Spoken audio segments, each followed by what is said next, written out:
छात्रों, डिवाइन के YouTube channel में आपका हार्दिक स्वागत एवं अभिनंदन है। जैसा कि आज हम जो चैप्टर लेकर आए हैं, कुछ बच्चों ने इस चैप्टर को या इस विषय को बहुत कम पढ़ा होगा। क्योंकि जो हम चैप्टर लेकर आए हैं उसका नाम है अर्थशास्त्र। क्योंकि अधिक से अधिक बच्चे, अब क्या होता है कि अधिक से अधिक बच्चे जैसे हाई स्कूल स्तर पे एक उनका विषय होता है सामाजिक विज्ञान। सामाजिक विज्ञान में उनको 4 चीज़ें जो है पढ़ने को मिलती हैं: इतिहास, भूगोल, नागरिक शास्त्र और अर्थशास्त्र। और जब उनको उसमें भी पढ़ना मिलता है अर्थशास्त्र है, तो अर्थशास्त्र बहुत संकुचित क्षेत्र में उनको पढ़ने को मिलता है। जब कक्षा 10 पास होकर बच्चे 11वीं में जब प्रवेश लेते हैं, तो आज का जो समाज है, ज़्यादातर बच्चे क्या होता है, वो क्या है, विज्ञान वर्ग लेना पसंद करते हैं। और लेकिन जो हम चैप्टर लेकर आए हैं वो अर्थशास्त्र है। अर्थशास्त्र कला वर्ग का विषय माना जाता है अपने क्षेत्र में, अपने समाज में या अपने यूपी बोर्ड में। अर्थशास्त्र एक कला का विषय है, साहित्यिक वर्ग का विषय माना जाता है। लेकिन जब हम कंपटीशन की तैयारी करते हैं तो एक ये विषय के रूप में आ जाता है। तो उस चैप्टर को लेकर आए हैं हम, जिसका नाम है अर्थशास्त्र।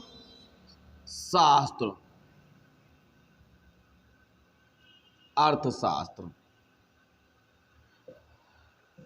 ये जो अर्थशास्त्र है, सब विद्वानों ने अपना अपने तरीके से अलग अलग परिभाषाएं दी है। सबका अपना अपना अलग अलग अर्थों में अलग अलग चीजों को दर्शाया है। लेकिन वास्तव में जो अर्थशास्त्र के जनक हैं एडम स्मिथ जी ने, उन्होंने किस प्रकार से अर्थशास्त्र को एक क्रमबद्ध तरीके से बताया है। जैसा कि अपने भारत में, और भारत में प्राचीन समय में जो मौर्य वंश का शासन था, उस मौर्य वंश के शासन में चाणक्य हुआ करते थे। चाणक्य ने किस प्रकार से अर्थशास्त्र नामक पुस्तक लिखी, लेकिन उनके अर्थशास्त्र में अर्थशास्त्र कम लेकिन राजनीतिक चिंतन ज्यादा हुआ। इसलिए कहा जाता है कि अर्थशास्त्र पुस्तक के लेखक कौटिल्य, चारण, विष्णुगुप्त माने जाते हैं। लेकिन जिसने अर्थशास्त्र का क्रमबद्ध तरीके से अध्ययन कराया और उस अर्थशास्त्र को एक नए मुकाम पर पहुंचाया, उसका सबसे बड़ा श्रेय जाता है एडम स्मिथ को।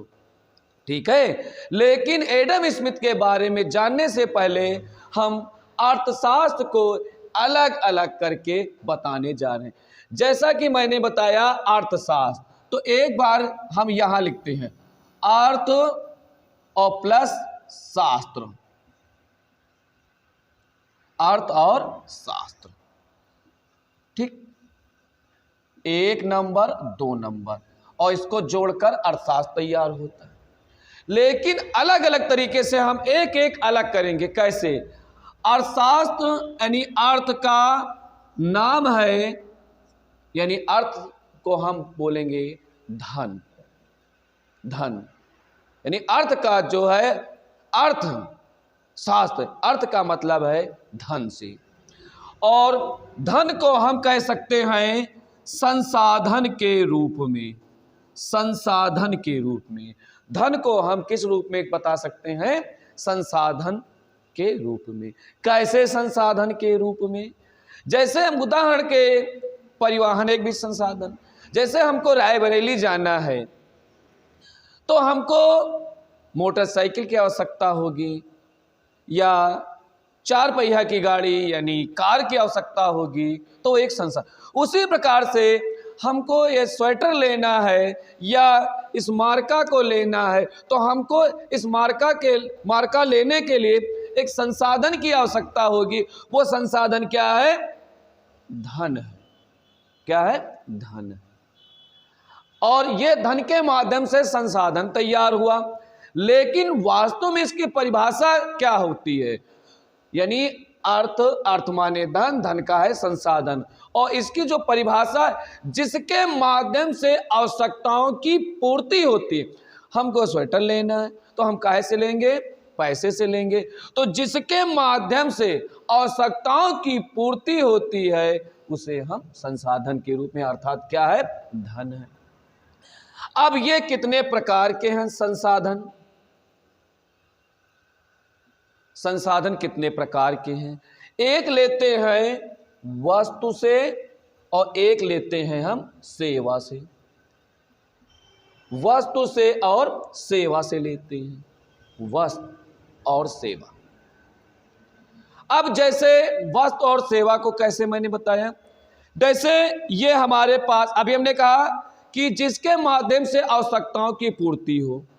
हमको पेन लेना है तो हम धन के माध्यम से पेन ले लिए, लेकिन उस संसाधन के दो रूप हैं, एक वस्तु है, एक सेवा है। वस्तु क्या है? पेन एक वस्तु है, यानी पेन एक वस्तु है, घड़ी एक वस्तु है, ठीक है। अर्थात जिसको हम हाथ में पकड़ लें, जिसको हम जो है हाथ में पकड़ लें, पकड़ने के बाद उसका उपयोग करें, वो है वस्तु। ये बोर्ड क्या है? एक वस्तु है। ये कैमरा क्या है? एक वस्तु है। किताब एक क्या है? वस्तु है, ठीक है। और उस वस्तु को हम किससे खरीदेंगे? संसाधन के माध्यम। संसाधन कौन है? धन है। पेन एक संसाधन, मतलब सब क्या है? वस्तु के अंतर्गत। ये होती है, इसको कहते हैं सेवा। और अर्थशास्त्र में जो सेवा है, वो जो अर्थशास्त्र के क्षेत्रक हैं, 3 क्षेत्रक हैं, प्राथमिक क्षेत्रक, द्वितीयक क्षेत्रक, तृतीयक क्षेत्रक। प्राथमिक क्षेत्रक के अंतर्गत कृषि यानी गांव से जो यानी जहाँ कच्चा माल मिलता है, जैसे कृषि है, पशुपालन है, खनन है, ये सब का है प्राथमिक क्षेत्रक में आता है। द्वितीय क्षेत्र में औद्योगिक उद्योग आता है, विनिर्माण आता है, जैसे विनिर्माण निर्माण है, ये आता है। और जो तृतीय क्षेत्रक होता है वो होता है सेवा क्षेत्रक। क्या होता है? सेवा। सेवा क्षेत्रक, सेवा में कौन कौन है? जैसे चिकित्सा, एक डॉक्टर के पास जाओगे तो पैसे, भले ही आप पैसा दोगे, हमने बता दिया, बार बार वही चीज आ रही, पैसा दोगे तभी तो इलाज करेगा। दवा कहां से मिलेगी? पैसे से। तो वही पैसा क्या है? संसाधन। लेकिन उसके बदले क्या है? सेवा क्षेत्र। जैसे शिक्षक क्या है? एक सेवा क्षेत्र का विषय है। अच्छा, उसके बाद शास्त्र का, जो शास्त्र होता है, अभी हमने इसको बता दिया आपको, है ना। अब शास्त्र से लेते हैं। शास्त्र का जो बताया है एडम स्मिथ महोदय ने, उन्होंने कुछ उन्होंने बताया है जो क्रमबद्ध तरीके से किसी चीज का अध्ययन करे वो शास्त्र है। शास्त्र के साथ साथ क्रमबद्ध तरीके की जो बात आ जाती हो वो विज्ञान से माना जाता है। तो कुछ विद्वानों का मानना है कि शास्त्र यानी शास्त्र, अब पुराण शास्त्र से बात नहीं लगाते हैं हम, ठीक है। शास्त्र माने होता है अध्ययन भी करना, लेकिन अध्ययन कैसे करो?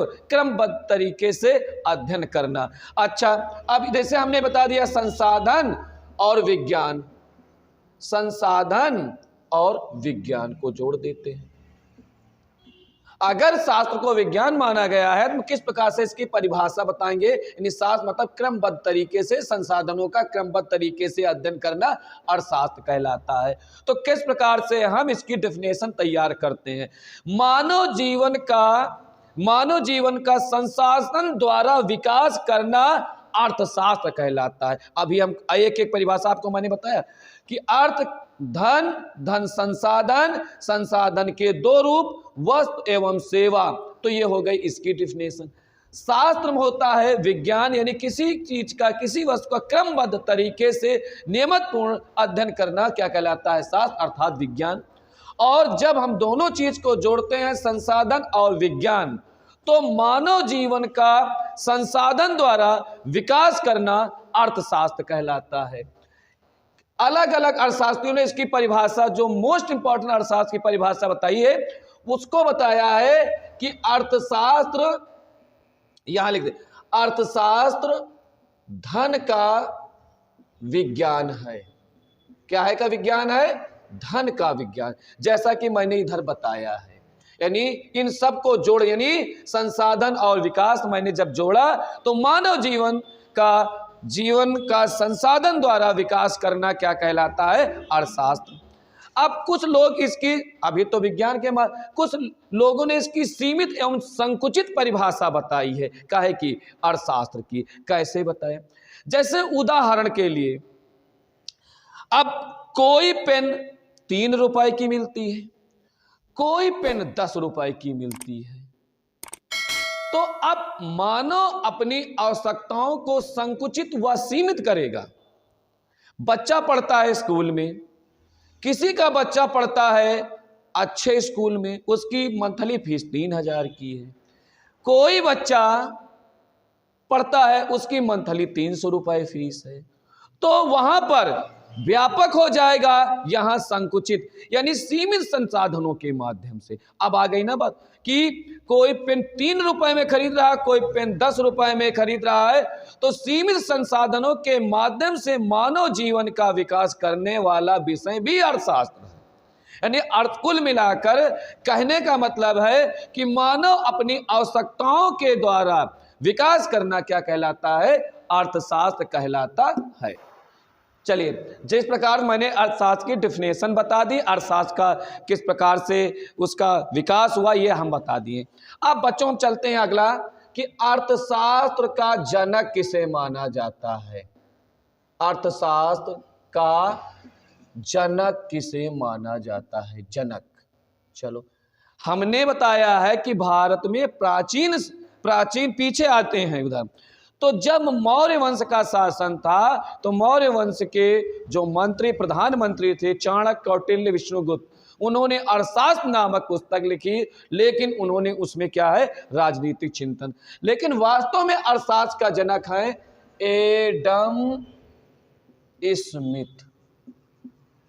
एडम स्मिथ है अर्थशास्त्र के जनक माने जाते हैं। क्या माने जाते हैं? अर्थशास्त्र के जनक। अब क्वेश्चन है कि एडम स्मिथ ने एक अपनी पुस्तक प्रकाशित की थी, ठीक?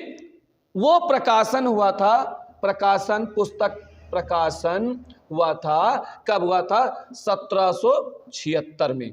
1776 में प्रकाशित किया था और उस पुस्तक का नाम था द वेल्थ ऑफ नेशन। क्या नाम था उसका? नाम द वेल्थ ऑफ नेशन नामक एक पुस्तक लिखी थी और उसका प्रकाशन हुआ था 1776 में।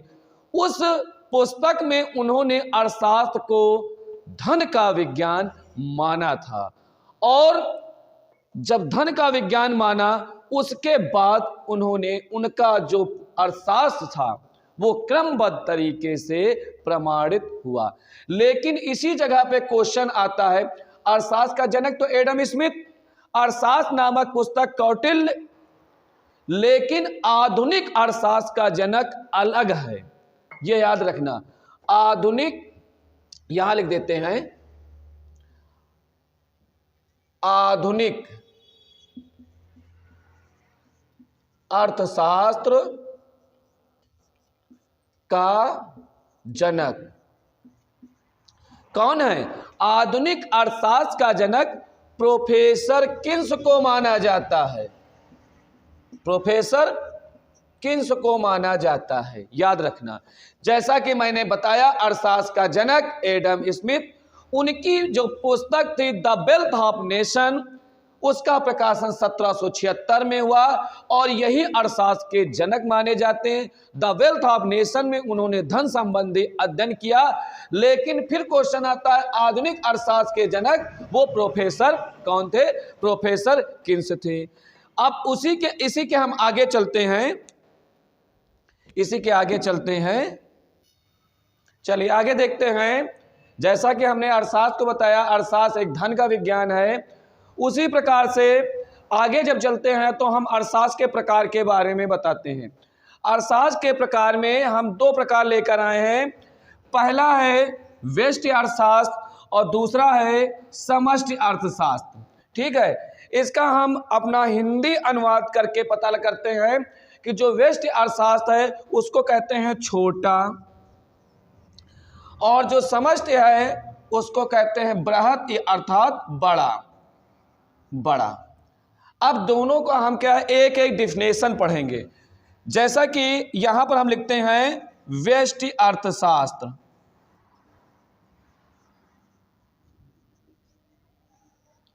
ठीक, तो ये जो व्यष्टि अर्थशास्त्र के अंतर्गत हम किसका अध्ययन करेंगे बच्चों? इस व्यष्टि अर्थशास्त्र के अंतर्गत एक व्यक्ति यानी एक व्यक्ति, एक कंपनी या एक व्यापार जो होगा उसमें का जो पूंजीपति होगा वो अपना ही लाभ कमाना चाहेगा। अर्थात जो भी व्यक्ति विशेष होगा अपना ही लाभ, अपना ही लाभांश, अपना ही व्यापार निर्धारण करेगा। अर्थात इसका जो क्षेत्र होता है छोटा होता है। अब जो समष्टि अर्थशास्त्र होता है उसके अंतर्गत, समस्त अर्थशास्त्र के अंतर्गत इसको हम मान लेते हैं सार्वजनिक क्षेत्र। अर्थात इसके अंतर्गत क्या होगा, इसके अंतर्गत संपूर्ण देश का विकास का अध्ययन करना होता है, वो हो जाता है समष्टि अर्थशास्त्र। अर्थात याद रखना कि समस्त अर्थशास्त्र के अंतर्गत जिस पर एक सरकार का आधिपत्य होता है। नहीं, मेरी बात समझे, फिर से एक बार हम रिवीजन मारते हैं। यानी व्यष्टि अर्थशास्त्र के द्वारा एक पूंजीपति होगा, वो कंपनी खोलेगा, और कंपनी जब खोलेगा वो अधिक से अधिक अपना क्या लाभांश कमाने की क्षमता रखेगा, अपना ही विकास करेगा। कंपनी खोलेगा तो अपना ही तो विकास करेगा कि तुम्हारा विकास करेगा? नहीं, अपना ही विकास करेगा। वो व्यष्टि अर्थशास्त्र के अंतर्गत आता है। समष्टि जो अर्थशास्त्र है इसका क्षेत्र बड़ा होता है। इसका जो क्षेत्र होगा, इसका जो संपूर्ण विकास होगा वो एक सरकार करेगी। सरकार के माध्यम से इसका विकास होगा। जैसे क्या करेगी, यानी गरीबी का अध्ययन करेगी, बेरोजगारी को दूर करेगी, पोषण का जो है विकास करेगा, बजट तैयार करेगा, योजना बनाएगा आदि। ये हमने आपको पढ़ा दिया अर्थशास्त्र के प्रकार। ठीक है, अर्थशास्त्र के क्या होते हैं? अर्थशास्त्र के 5 स्तंभ होते हैं जिसके माध्यम से अर्थशास्त्र चलता है। कौन कौन है? उत्पादन, उपभोग, वितरण, राजस्व और विनिमय। ये अर्थशास्त्र के स्तंभ हैं। बस अर्थशास्त्र के परिचय तक यहीं तक। फिर मिलते हैं एक नए वीडियो के साथ। तब तक के लिए जय हिंद, जय डिवाइन।